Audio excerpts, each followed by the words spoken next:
అన్న ప్రస్తుతం సర్పంచ్ ఎన్నికలు ఆల్రెడీ ఈరోజు నోటిఫికేట్ చేసేటువంటి అవకాశం అయితే కనబడుతూ ఉంది. సో గతంలో కాంగ్రెస్ ప్రభుత్వం బీసీలకు 42% ఇస్తామని చెప్పేసి చాలా పెద్ద ఎత్తున కులగణన చేసింది, తర్వాత ఆర్డినెన్స్ తీసుకొచ్చింది, తర్వాత బిల్లులు పాస్ చేసింది, జీవో తీసుకొచ్చింది, తర్వాత కోర్టులలో వీగిపోయిన విషయం మనందరూ కూడా తెలుసు. సో ఇప్పుడు చూస్తూ ఉంటే 20% కంటే తక్కువగా, అంటే గతంలో కేసీఆర్ ఉన్నప్పుడు 23% ఎంతో ఉండే, ఇప్పుడు అది కూడా లేదు, 21% కంటే తక్కువ వచ్చేటువంటి అవకాశం ఉందనేది ఒక చర్చ బలంగా జరుగుతోంది. బీసీలను అసలు కాంగ్రెస్ ప్రభుత్వం మోసం చేసిందా, లేదంటే ఇటు అగ్రవర్ణాలు మోసం చేసి అనుకోవచ్చా? ఎట్లా చూస్తారు మీరు దీన్ని? మొదటి నుంచే చెప్తున్నాను నేను ఈ విషయంలో, కాంగ్రెస్ మోసం చేయదలుచుకుంది, దగా చేస్తుంది. కాంగ్రెస్ కుట్రపూరితంగానే పెట్టింది 42% అనేది మేనిఫెస్టోలో. వాళ్ళకి ఇయ్యాలని లేదు, ఏ కోశన లేదు. స్వాతంత్రం వచ్చిన తర్వాత అసలు కులగణననే చేయలేదు కాంగ్రెస్. అవును, బ్రిటిష్ వాళ్ళు 1931లో చేసిండ్రు. దాని తర్వాత అసలు బీసీల పరిస్థితి ఏంటిది? The brilliant and creative communities, the back bone of the nation have become begging communities of this nation అని చెప్పని మొత్తుకుంటున్నాం ఫస్ట్ నుంచి. ఇది వీళ్ళకి లేదు, వీళ్ళకు ఆ చిత్తశుద్ధి లేదు. వీళ్ళు పార్లమెంట్ లో కూడా బీసీలకు ప్రతి పార్లమెంట్ నియోజకవర్గంలో 2 బీసీలకు ఇస్తామని చెప్పి దాని తర్వాత డిక్లరేషన్ ఆ డిక్లరేషన్ వచ్చిన తర్వాత కూడా ఇప్పుడు ఇయ్యలేదు. పోయిన ఎలక్షన్ లో కూడా ఇయ్యలేదు, ఇక్కడ అసెంబ్లీలు ఇయ్యలేదు. కాకపోతే కేసీఆర్ ఎప్పుడైతే 34, గత కాంగ్రెస్ ప్రభుత్వంలో 34% ఉన్న దాన్ని 18% చేసిండో, అప్పటి నుంచి బీసీల క్షేత్ర స్థాయిలో లోకల్ బాడీస్లలో అరే మనకు రావాల్సిన మన అధికారంలో ఉండాల్సిన వాటిని మన నోటికాడ బుక్క గుంజుకున్నారా నాయన అనేది కొంత జనంలో కూడా పోయిందని దాన్ని ఓట్ల రూపంగా ఎన్కరేజ్ చేసుకుంటేందుకు ఈ 42% అనేది పెట్టిండ్రు. పెట్టిన తర్వాత వీళ్ళు ఏం చేసిన 6 నెలల లోపల మొత్తం పెట్టి ఎలక్షన్స్ కు పోతామని చెప్పారు, 6 months లోపల. కానీ వాళ్ళకి నిజంగా కాంగ్రెస్ వాళ్ళకు లోకల్ బాడీస్లలో బీసీలకు రిజర్వేషన్స్ ఇవ్వాలంటే ఖాళీ లోకల్ బాడీస్ కాదు, విద్యాపరంగా అన్ని పరంగా ఉద్యోగాల పరంగా కూడా 42% అన్నారు వాళ్ళు. దాంట్లో కూడా మళ్ళీ క్లాసిఫికేషన్ చేస్తామని కూడా అన్నారు, వర్గీకరణ దాంట్లో కూడా చేస్తామని కూడా పెట్టింది. ఇది ఒకటే కాదు, బీసీస్ కు సపరేట్ కార్పొరేషన్ ఫండ్స్ కూడా ఇస్తామని చెప్పిండ్రు. కాంట్రాక్టర్లు కూడా వాటాలు ఇస్తామన్నారు. ఏ ఒక్కటి కూడా చేయలేదు వాళ్ళు, కాంగ్రెస్ వాళ్ళు ఏ ఒక్కటి కూడా చేయలేదు. మొదటి నుంచి కాంగ్రెస్ వాళ్ళు ఈ అంశం పట్ల మోసం చేస్తూనే ఉన్నారు. మండల్ కమిషన్ ఇంప్లిమెంట్ అయ్యేటప్పుడు కూడా రాజీవ్ గాంధీ పార్లమెంట్ లో మాట్లాడిన మాటలు ఏంటి, అసలు బీసీల వాళ్ళ పార్టీకి కూడా చూడరు. అంత ఘోరంగా వీళ్ళు అన్యాయం చేస్తారు. సరే ఇదేనో రాహుల్ గాంధీ అంటే ఆయన వచ్చిండు, దేశం అంతా తిరుగుతున్నారు, కొంత మన ఇంటెలెక్చువల్స్ కూడా ఆయనతో ఎంబడి ఉన్నారు, నమ్మబలికిండ్రు. ఈయననే ఉన్న కొత్త తరం రాజకీయ వ్యవస్థను నిర్మాణం చేస్తారేమో అని చెప్పని అనుకుంటే, ఈ కులగణన ఇవన్నీ జరిగినప్పుడు చాలా ఒత్తిడితో జరిగినాయి. రేవంత్ రెడ్డికి ఇష్టం లేకుంటే నేను డైరెక్ట్ భాగస్వామి ఉన్నా, చాలా మందితో పాటు నేను కూడా ఉన్నా కాబట్టి నేను చెప్తున్నా, చాలా గట్టిగా చెప్తున్నా. ఒత్తిడితో చేసారు ఇవన్నీ. చేసేటప్పుడు ఏంటంటే నేను పెట్టినట్టు ఉండాలి, ప్లేట్లో అన్నం లేక కనపడాలి, కానీ అది విషపు కూడు అని జనానికి తెలియకుండా పెట్టిండ్రు. అన్నంలో విషం ఉన్నదన్న సంగతి బీసీలకు తెలియకుండా మేము అన్నం అయితే పెట్టినాం కదా అని చెప్పని. ఇప్పుడు నువ్వు ఇంటే చచ్చిపోతావు లేక కోర్టులను అడ్డం తీసుకొచ్చి గవర్నతో ఏం కాదని తెలుసు కదా, ఆ జీవాలతో ఏం కాదు. పార్లమెంట్ లో చట్టం జరగాలి. పార్లమెంట్ లో చట్టం జరగాలంటే ఏం చేయాలి? పోయి ఢిల్లీలో కొట్లాడాలి, పార్లమెంట్ లో కొట్లాడాలి, బీజేపీ వాళ్ళని ఎక్స్పోజ్ చేయాలి, బీజేపీ వాళ్ళను కార్నర్ చేయాలి. కార్నర్ చేసేట పని కేంద్రంలో ఉన్నటువంటి కాంగ్రెస్ కావచ్చు, తర్వాత రాష్ట్రంలో ప్రభుత్వంలో ఉన్నటువంటి కాంగ్రెస్ లీడర్స్ కావచ్చు. ఒక్క చిన్న ప్రయత్నం అన్న జరిగిందా? ఎక్కడైనా జరిగిందా? వీళ్ళు కొట్లాడినరా? అసలు యుద్ధ క్షేత్రంలో కన్నా పోయినరా? కనీసం ఆల్ పార్టీ మీటింగ్ అనేది తీసుకుపోయి మోడీ ఇంటికాడ కూర్చున్నారా? అపాయింట్మెంట్ అడిగినరా? అపాయింట్మెంట్ ఇవ్వకుండా ఆడ పోయి కూర్చోవాలి కదా. రేపు పార్లమెంట్ స్టార్ట్ అవుతున్నది, ఒక 10-15 రోజుల్లో పార్లమెంట్ స్టార్ట్ అవుతున్నది. పార్లమెంట్ లో కొట్లాడవచ్చు కదా.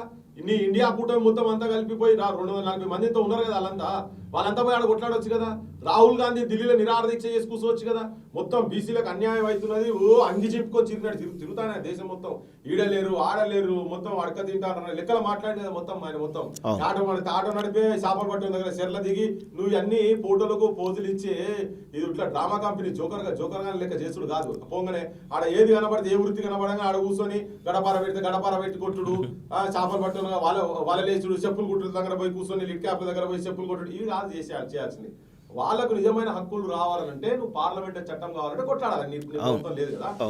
ఇలా దేశంలో 60% ఉన్నటువంటి బీసీలకు మీరు కనుక ఆడ కొట్లాడితే నువ్వు దేశం మొత్తం తెలంగాణకు రోల్ మోడల్ అనుకొని చెప్పుకొని తిరుగుతున్నావు. నువ్వు రోల్ మోడల్ ఇక్కడ ఇంప్లిమెంటే చేస్తలేరు కదా. ఇలా చేస్తలేరు, మళ్ళీ మీరు డైరెక్ట్ అదే 15% కూడా వస్తలేవు. ఇప్పుడు మళ్ళీ పోయి మళ్ళీ అదే ఎన్నికల కాడికి పోతున్నారు. 2 ఏళ్ళు డిలే చేసి వీళ్ళు ఏదో పనికిరాని కాగితాలు తయారు చేసి పనికిరాని జీవోలు తీసుకొచ్చి, ఆ జీవోలు తీసుకొచ్చినప్పుడే చెప్పినాం మా వాళ్ళు కూడా కొంతమంది బీ సంఘాలలో కూడా పోయి సాల్వాలు అప్పుడు దండలేసి ఇవన్నీ కూడా చేసి అప్పుడు కూడా చెప్పినాం ఇది కాదు, ఇది నిలిచేది కాదని చెప్పని. ఇప్పుడు ఏమంటే కోర్టుకు అడ్డకొస్తాయి, కోర్టులు ఉడిపోతారు రా కోర్టులకు పోతే ఊకునేది లేదని. నువ్వు కోర్టు పోతే వీగిపోతే తెలిసే కదా నువ్వు ఆ జీవోలు పెట్టింది. సో నువ్వేం చేయాలి అప్పుడు? నీ రాహుల్ గాంధీ కుటుంబము, సోనియా గాంధీ, నీ కాంగ్రెస్ కుటుంబము, కాంగ్రెస్ పార్టీ నీకు నిజమైన చిత్తశుద్ధి కనుక ఉండేది ఉంటే వీళ్ళకి అధికారం రావాలి, వీళ్ళ షేర్ వీళ్ళకి రావాలి, బీసీలకు వీళ్ళకు విద్యలో వీళ్ళ వాటా వీళ్ళకి రావాలి, ఉద్యోగాలలో వీళ్ళ వాటా వీళ్ళకి రావాలని అనుకుంటే మాత్రం మీరు ఇప్పటికి కూడా ఎలక్షన్లకు పోకుండా ఉండి మీరు అక్కడ పోయి కొట్లాడి అట్లీస్ట్ మీరు ఒక నెల రోజులు ఇప్పుడు రైతులు ఢిల్లీలో కూర్చుంటే దిగిరాలి కేంద్ర ప్రభుత్వం, లేకపోతే ఎక్స్పోజ్ చేయి బీజేపీ బీసీలకు బీసీ ద్రోహులు చేస్తున్నారు, బీసీల ద్రోహులను. కాంగ్రెస్ వాళ్ళని కూడా అనాల్సి వస్తున్నారు, కాంగ్రెస్ వాళ్ళే బీసీ ద్రోహులు ఆయన. ఇక్కడ స్వతంత్రం వచ్చే కాడికి మీరే కదా మధ్యలో మన్మోహన్ సింగ్ పార్లమెంట్ లో చెప్పిండు, పెట్టలేదు, డేటా ఇచ్చిండు, అది తప్పుడు తడక అన్నాడు, అన్నివన్నీ అన్నారు మొత్తం అంతా. ఇప్పుడు వాళ్ళు కొత్తగా బీజేపీ వాళ్ళు మేమే చేస్తాము, మేమే కులగానం చేస్తామని వాళ్ళు బీహార్ ఎలక్షన్స్ ముందు వాళ్ళు తీర్మానం చేసి కూర్చున్నారు. కానీ ఆ లోపల నీకు క్రెడిట్ కనుక రావాలనుకుంటే మాత్రం నువ్వు మాత్రం ఢిల్లీలో కొట్లాడాలి కదా. నువ్వేం కొట్లాడతలేవు, కొట్లాడుతుంటే మా బోటలో కూడా నియమడి ఉంటుంది కదా, ఇలా మీరు కొట్లాడతలేరు. ఇది రేవంత్ రెడ్డి, రాహుల్ గాంధీ ఇద్దరి కుట్ర. మా ఊళ్ళో కొంతమంది ఇంటలెక్చువల్స్ నచ్చదు, అరే రాహుల్ గాంధీ ఎందుకు అంటున్నావు పోయి. మరి రాహుల్ గాంధీ ఏం చేస్తున్నాడు? గడి వీక్తుండా రాహుల్ గాంధీ? నీ లాంగలో గడి వీక్తున్నావా, లేకపోతే నీ కుక్కను ఆడిస్తుంది టైం దొరకలేదా నీకు? గడికోసారి కుక్కలు మా కుక్కల కానీ ఈయన బతుకులున్నాడు బీసీలో. అసలు చాలా ఘోరం, వృత్తులు పోయి ఉపాధులు పోయి సర్వనాశనం అవుతారు కదా. ఇలా సంచారం పోయి బయట పని చేసుకుని అందరూ వృత్తులు మల్టీనేషనల్ కంపెనీలు వచ్చిన తర్వాత అన్నమో రామచంద్రాన్ని మొత్తుకుంటున్నారు బీసీలు మొత్తం కులం నాశనం అయిపోయి కంప్లీట్ పోయి.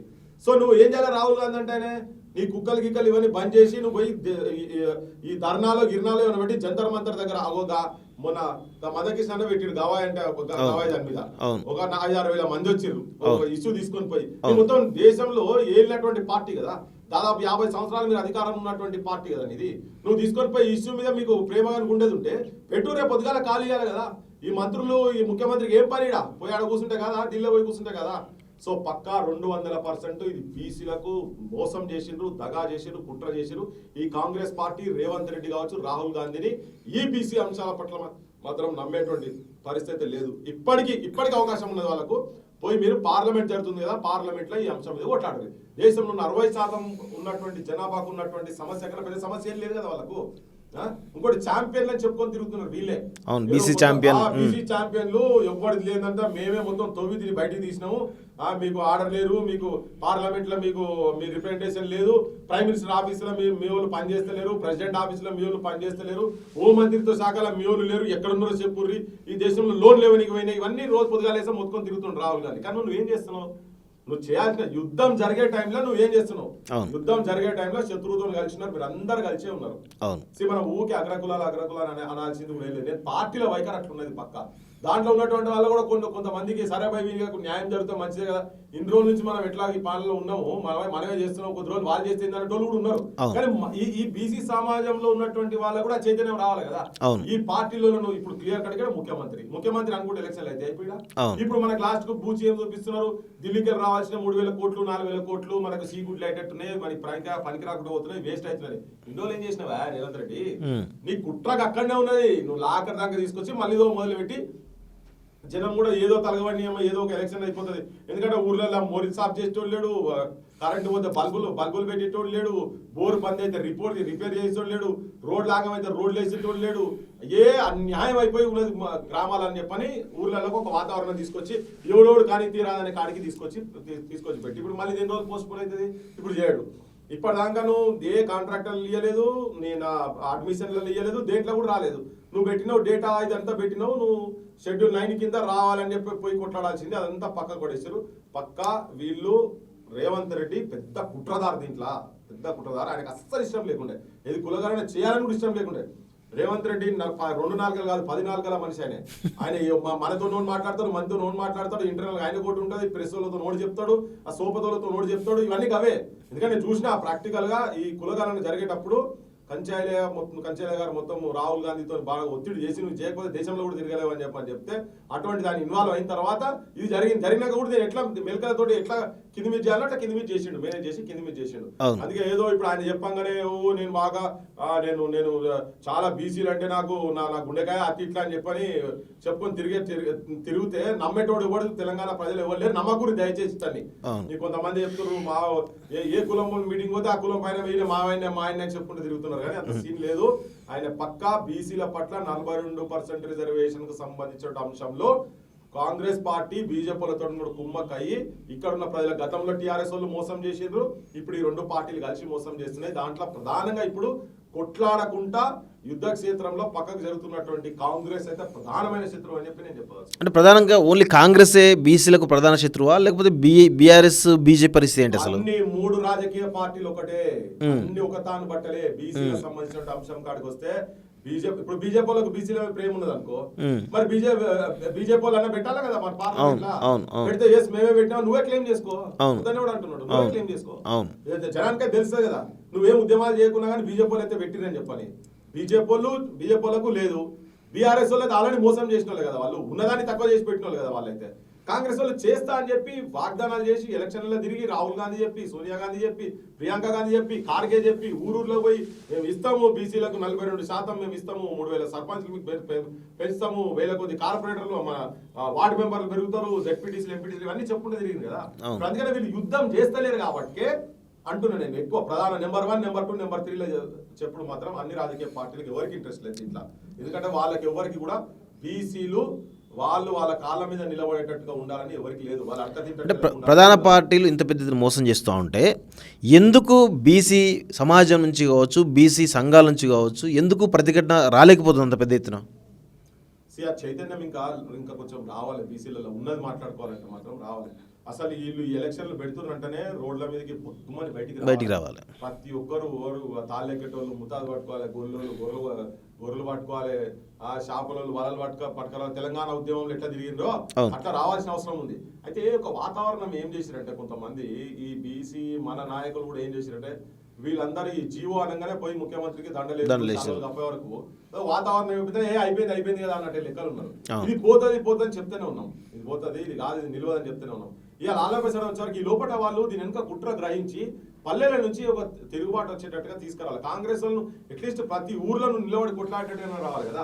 ఇవాళ బీసీ సంఘాలు మీటింగ్ పెడితే కాంగ్రెస్ బీసీ వస్తాడు, ఆడికి బీఆర్ఎస్ వస్తాడు, బీజేపీ బీసీ వస్తాడు. వీళ్ళు ఏదో కొట్లాడాలి, ఎవరి దగ్గర కొట్లాడాలి? ఇప్పుడు ఆర్ కృష్ణ నువ్వు అనుకుందాం, ఆర్ కృష్ణ ఎప్పుడో బీసీ అంటున్నాడు కదా. ఆర్ కృష్ణ మొన్న కూడా చెప్పిన, నువ్వు ఇది అటు ఇటు అయితే మాత్రం నువ్వు రిజైన్ చేస్తావంటే నాకు బీసీలే ముఖ్యం అన్నాడు. అన్నప్పుడు ఆయన నువ్వు ఇప్పుడు పోయి మోడీ కాడ ఇంటికాడ పోయి కూర్చోవాలి, సకల ముక్కలం పెట్టుకొని యోగా చేసుకుంటూ కూర్చో, ఏం చేస్తా కూర్చొని రిజిగ్నేషన్ లెటర్ చేతిలో పట్టుకొని 9 షెడ్యూల్లో పెడతావా లేదా, లేకపోతే నేను రాజీనామా చేస్తా, లేదు నువ్వు తెలంగాణ అంతా బగ్గుమంటేనే చెయ్యి ఇక్కడ మొత్తం. ఇదనే ఇప్పుడు హనుమంతరావు వీళ్ళందరూ వస్తారు ఇక్కడ బీసీల మీటింగ్ లో కూర్చుంటారు. అది ఎడ కూర్చోవాలి? హనుమంతరావు, మదయాస్కి వీళ్ళందరూ ఎడ కూర్చోవాలి? అసలు కూర్చోవాల్సింది ఇక్కడ కూర్చోలే. రాహుల్ గాంధీ ఇంటి కూడా కూర్చోవాలి. రాహుల్ గాంధీ గారు మీరు ఏం మాట చెప్పారు తెలంగాణ జనానికి అని చెప్పి ఆడ ఆయన ఇంటికాడ కూర్చోవాలి. నీవు కుక్కలతో నీ బిస్కెట్లు వేసుకుంటే తిరుగుడు కాదు నాయన, తెలంగాణకి ఇట్లా వాగ్దానం చేశారు అని చెప్పి నువ్వు ఆడ కూర్చోవాలి. ఈడ అదే మీటింగ్ లోకి వచ్చి మన బీసీలు హక్కులు రావాలి, అట్లా రావాలి, ఇట్లా ఈడ మాట్లాడతారు. ఇక మాట్లాడే మనోళ్ళకి అన్ని పార్టీలు వచ్చింది కదా అని నువ్వు ఎక్కడ కొట్లాడో అక్కడ కొట్లా, లేకపోతే నీ పార్టీకి రిజైన్ చేస్తా అని చెప్పు. ముఖ్యమంత్రి ఇంటికాడ పోయి కూర్చో.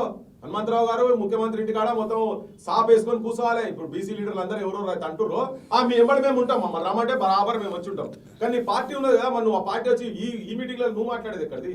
బీఆర్ఎస్ వాళ్ళు మా మల్సునాచారి సాబ్ వస్తాడు, మా బండ ప్రకాశ్ బైసాబ్ వస్తాడు, లేకపోతే శ్రీనివాస్ గౌడ్లు వీళ్ళందరూ వచ్చి మైకులు బట్టి పొట్టి సప్లై ఎట్లా మాట్లాడలే, వీళ్ళు ఎట్లా మాట్లాడారు, వీళ్ళంతా వాళ్ళు ఎప్పుడు మాట్లాడమంటే వీళ్ళు అప్పుడు మాట్లాడతారు అంతనే.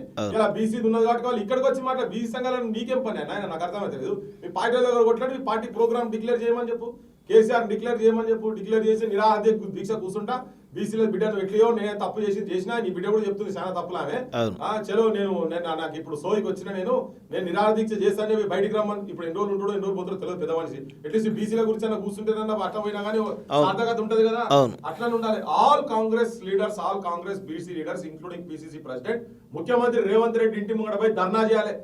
నువ్వు పార్లమెంట్ లో పోయి కొట్లాడతావా లేదా, ఢిల్లీలో పోయి కొట్లాడతామా లేదా, జంతర్ మంతర్ దగ్గర పోయి మనం దీక్ష కూర్చుందామా లేదా, దేశం మొత్తం ఉన్న బీసీలను మొత్తం ఒక దగ్గర తీసుకొద్దాం, దేశంలో బీసీ వాదానికి సపోర్ట్ చేసేటువంటి అగ్రకులాలలో ఉన్నటువంటి అభ్యుదయ భావజాలం కావచ్చు, ఎస్సీ ఎస్టీ సంఘాలు చాలా మంది వస్తున్నారు కదా, వీళ్ళందరూ తీసుకుపోయినాడు కూర్చోబెట్టు, దీక్ష కూర్చోబెట్టి దేశం మొత్తం చర్చ జరగనిది ఈ అంశం మీద. రైతుల విషయంలో చర్చ ఎట్లా జరిగిందో అట్లా చర్చ జరిగితే అప్పుడు వేరే తీరు ఉంటుంది. వీళ్ళు కూడా ఈ మీటింగ్లో పలచబడుతుంది కదా, ఉద్యమం ఎక్కడ పలచబడుతుంది? లేకపోతే గ్రామాలకు ఈ పార్టీలో ఉన్నటువంటి లీడర్లు ప్రజలను క్వశ్చన్ చేసేటట్టు ఉండాలి. ఆ చైతన్యం ఇంకా మన సెక్షన్స్ ఇంకా రాలేదు, ఇంకా వస్తుందా తీసుకురావాలి. గ్రౌండ్ లో చాలా వర్క్ ఉన్నది, ఇంకా చాలా వర్క్ ఉన్నది. ఇప్పుడు మీరు ఎంఆర్పిఎస్ ఉద్యమం ఒక ఉదాహరణ తీసుకుంటే చిన్న కమ్యూనిటీ, బట్ స్టిల్ వాళ్ళు పోరాటాల కాడికి వచ్చినప్పుడు అవుట్ రైట్ వచ్చి నిలబడ్డారు. బీసీలలో అది కరువు అవుతున్నది, రావాలంటారు. ప్రతి రాజకీయ పార్టీ చెప్తా ఉన్నది. అసలు ఇవాళ చాలా అన్యాయంగా ఘోరంగా ఉన్నది. వాళ్ళు కూడా చెప్తున్నారు, మానమాదిగోళ్ళు మా తర్వాత లంబాడోళ్ళు వాళ్ళు కూడా చెప్తున్నారు, మా లెక్క కూడా మీరు లేరు కదా, మాకున్న అవకాశాలు కూడా మీకు బీసీలకు లేవు కదా అని చెప్తా ఉన్నారు. ఓకే, అట్లా చెప్తున్నప్పుడు మనోళ్ళకి ఏంటంటే ఒక దగ్గర రాలే, మన నాయకత్వం కూడా ప్రాపర్ గా లేదు, బీసీల నాయకత్వం కూడా ప్రాపర్ గా లేదు. అది ఇండిపెండెంట్ ఉండి రాజకీయ పార్టీల కండువాలు మెడలున్న కండువాలు జేబులో పెట్టుకొని మీటింగ్ల కాడికి వచ్చిన మెడల కండువాలు మెడల్లో పెట్టుకొని బీసీ సంఘాల కాడికి వచ్చి మేము బీసీ అంటే ఐక్యత రాదు. ఏ రాజకీయ పార్టీకి సంబంధం లేకుండా ఖాళీ బీసీలు, దాంట్లో కూడా మళ్ళా వర్గీకరణ జరిగేటువంటిది వర్గీకరణతోనే జరగాలి. బీసీలది ఈ 42 కాదు 50 కావాలి. అదంతా రేపు ఇంకా కులగణన ప్రాపర్ గా జరుగుతుంది, ఇంకొస్తుంది. సరే ఏదో ఒకటి 42% అన్న అట్లా వస్తుందా అనుకుంటే ఈ జెండాలు పట్టుకొని వాళ్ళనే మనం దండాలు పెట్టుకుంటూ కూర్చుంటే నేను తిరుగుతున్నాను, నువ్వు తిరిగేటట్టు నువ్వు తిరుగు. రేవంత్ రెడ్డి చెప్తాడు, వీళ్ళకి ఏముంటుంది, రేవంత్ రెడ్డి దగ్గర పోయి మాట్లాడకుంటే ఇప్పుడు పిసిసి ప్రెసిడెంట్ మహేష్ కుమార్ గౌడ్ అని ఆడపోయి మాట్లాడు, ఈడో మాట్లాడతారు, ఆడపోయి ఆడ కూర్చుంటాడు. ఆయనకేం ఫరక్ పడుతుంది? నేను రిజైన్ చేస్తారా పిసిసి ప్రెసిడెంట్ కు, నేను రిజైన్ చేస్తున్నా మహేష్ కుమార్ గౌడ్ చెప్పాలి, బీసీలకు మనం వాగ్దానం చేసినాము, నా జిల్లాలో నా ఉమ్మడి నిజామాబాద్ జిల్లా నేను ఎక్కడికి వెళ్ళి వచ్చినో అక్కడ కామారెడ్డిలా మనము ప్రకటించిన కాబట్టి నేను నైతిక బాధ్యత వహించుకుంటా, నేను ఇంప్లిమెంట్ చేయక ముందే రిజర్వేషన్స్ ఇంప్లిమెంట్ చేయక ముందే ఎలక్షన్స్ పోతున్నాం కాబట్టి నాకు ఈ పార్టీతో పని లేదు, నువ్వు అది పోయి ఢిల్లీలో కొట్లాడితేనే నేను ఉంటా, లేకపోతే రిజైన్ చేసి పడేస్తా అని చెప్పి రేపు రిజైన్ చేయమని చెప్పండి. తెలంగాణ సమాజంలో బీసీల చైతన్యం ఎట్లా రాసుకుంటాం? వస్తారు, వాళ్ళందరూ వస్తారు. హనుమంతరావు వీళ్ళంతా ఎవరెవరైతే లీడర్లు ఉన్నారో రేపు మీటింగ్ పెట్టుకొని కూర్చొని ఇది అల్టిమేటం జారీ చేయండి, బీసీలకు అల్టిమేటం జారీ చేయండి, ప్రభుత్వాలకు అల్టిమేటం జారీ చేయండి, కాంగ్రెస్ వాళ్ళు చేయండి, బీజేపీ వాళ్ళు చేయండి, బీఆర్ఎస్ వాళ్ళు కూడా చేయండి, చేసి అందరూ ఒక్క దగ్గర రాండి. మీ దాంట్లోకి పొద్దుగా ఎవరన్నా ముఖ్యమంత్రి అయితే రాండి, మొత్తం అందరూ రాండి. ఇవన్నీ ఏముంటాయి, కూర్చొని ఎవరు పార్టీ జెండాలు అవి పెట్టుకుంటారు, వీడికి వచ్చి మనం చుట్టాలమేనే, మనం గులగాంలో మాలమాదిగోళం సాగల మందులలో మనం అంతా ఒకటేనే అని చెప్పి ఈడ మాట్లాడతారు. ఆడబాడు ఏమన్నా తప్పలేదు కానీ ఆడపోయి మాట్లాడకుంటే మళ్ళీ ఆయన కులంకి బహిష్కరిస్తారు, ఎందుకులే అన్నట్టు ఉన్నది ఇప్పుడు పరిస్థితి. సో ఈ డ్రామాలు చేస్తే కుదరదు. మన లీడర్షిప్ కొంచెం ఆలోచన చేయండి, భావి తరాల గురించి. మన తరాలు సర్వనాశనం అవుతున్నాయి. కనీసం రేపు ఇంకేంటంటే వృత్తులు పోయి ఉపాధులు పోయి ప్రత్యామ్నాయం లేక బుక్కడు బువ్వ కూడా తినలేనటువంటి దుస్థితులలో బీసీలు ఉన్నారు. కనీసం గ్రామాలలో చిన్న చిన్న వాటికి చేసుకోవాలన్నా కానీ చేసుకునే పరిస్థితి లేదు. పైసలు పెట్టేటోళ్ళు కూడా మొత్తం వాళ్ళే ఉన్నారు, ఉన్నోళ్ళే కార్పొరేట్ వ్యవస్థల చేతుల్లోనే పల్లెలు కూడా మొత్తం పోయినాయి. కాబట్టి సోయికి వచ్చి వీళ్ళకి ఇటువంటి ఏమైనా చేస్తే మాత్రం ఇమ్మీడియట్ గా నేను చెప్తున్నా ఆపకుంటాడు. వీరు మహేష్ కుమార్ గౌడ్ను కాంగ్రెస్ పార్టీలో ఉన్నటువంటి బీసీ సెల్లులు కావచ్చు, వీళ్ళందరూ కలిసి కూర్చొని ఒక దగ్గర కూర్చొని చాలు ముచ్చటలేదని చెప్పండి, వాడు ఇనిషియేటివ్ తీసుకోమని చెప్పండి. ఇవాళ తెలంగాణ పల్లెలు కళ్ళకపోతే చూడరు, వీళ్ళు పని. సో వీళ్ళు చేయకుండా రావాలంటే ఇంకొక కొంత నిర్మాణం కిందికి రావాలి. సంఘాలు కూడా పార్టీల చుట్టూ తిరగొద్దు, పార్టీ నాయకుల చుట్టూ తిరగొద్దు. ఈ పైరేళ్ళు చేసుకోకుండా ఉండదు ఉంటే పరిస్థితులు ఎట్లా. Okay, thank you.